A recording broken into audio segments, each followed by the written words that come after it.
Tonight's story is called Winnie the Pooh Meets Gopher. Ooh.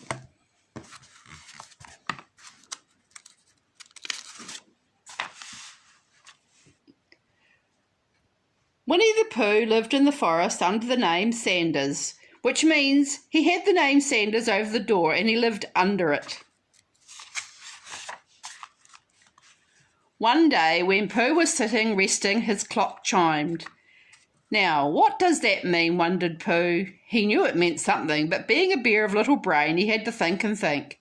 Ah, yes, that was it. It's time for his stoutness exercises.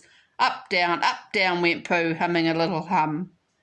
Doing his stoutness exercises always made Pooh hungry. Oh, bother, the honey pot was empty again. There was nothing in it. He would have to go out and find some more. And so Pooh went walking. He came to a sandy bank with a hole in it. It was a rabbit's hole, and Rabbit might say, "What about a bit of lunch?" "Is anybody home?" called Pooh. "No," said a voice. "Bother," said Pooh. "Isn't that you, Rabbit?" "No," said the voice. Pooh stuck his head in the hole. "Oh, hello, Pooh," said Rabbit. "What a pleasant surprise. What about a bit of lunch?"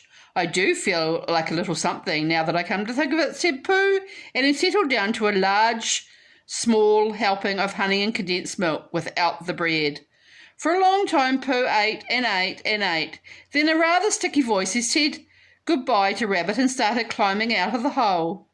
"Oh, help! Oh, bother! I'm stuck," said Pooh. "It all comes of eating too much," said Rabbit, and he started pushing, but it was no help. "It all comes of not having front doors big enough," said Pooh. "I shall go and fetch Christopher Robin," said Rabbit, dashing out the back door. "Don't go away." "I say, are you stuck?" said Owl, who had landed nearby. "No, I'm just resting and thinking," said Pooh. Owl looked at him closely. "You, sir, are stuck," he said. "This situation obviously calls for an expert."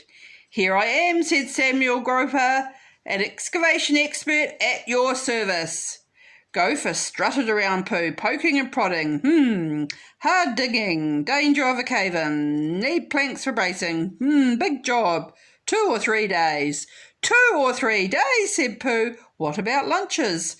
No problem, said Gopher. Always bring my own lunch. Run into money. Strictly cash. Think it over. Let me know. Here's my card. And he disappeared as suddenly as he came.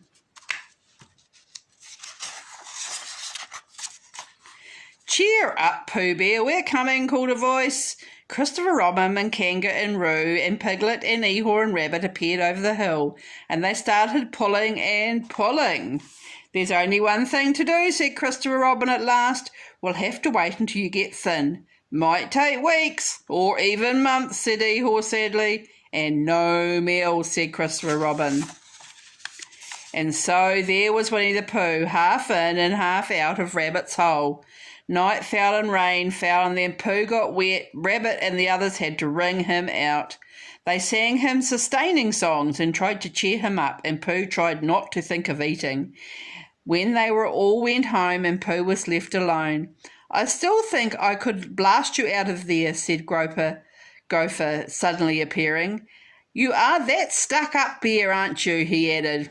Said Pooh absently, eyeing Gopher's lunchbox.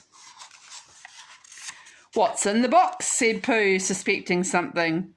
Let me see, said Gopher busily. There's a little cold salmon, some custard, and yes, some honey. Honey, breathed Pooh. Honey, gasped Rabbit inside his hole. Oh no, not that.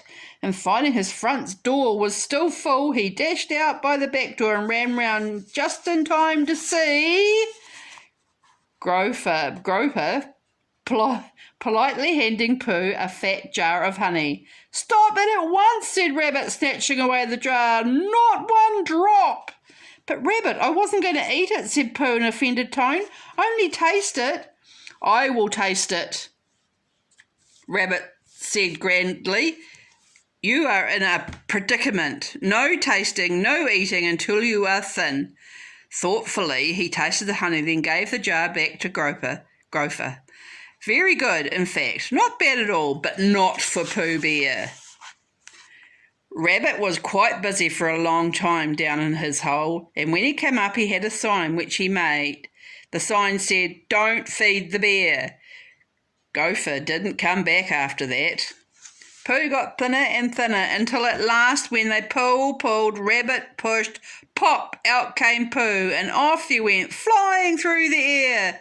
Christopher Robin and Piglet and Eeyore and Kanga and Roo all landed in a heap. "Where is he?" said Rabbit, looking out from the front door at last. "Stuck again," said Eeyore sadly. "Don't worry, silly old bear," said Christopher Robin in a loving voice. "We'll get you out." "There's no hurry," mumbled Pooh Bear. "This is the right kind of tree and the right kind of bee." What a happy ending for Pooh. Good night, everybody.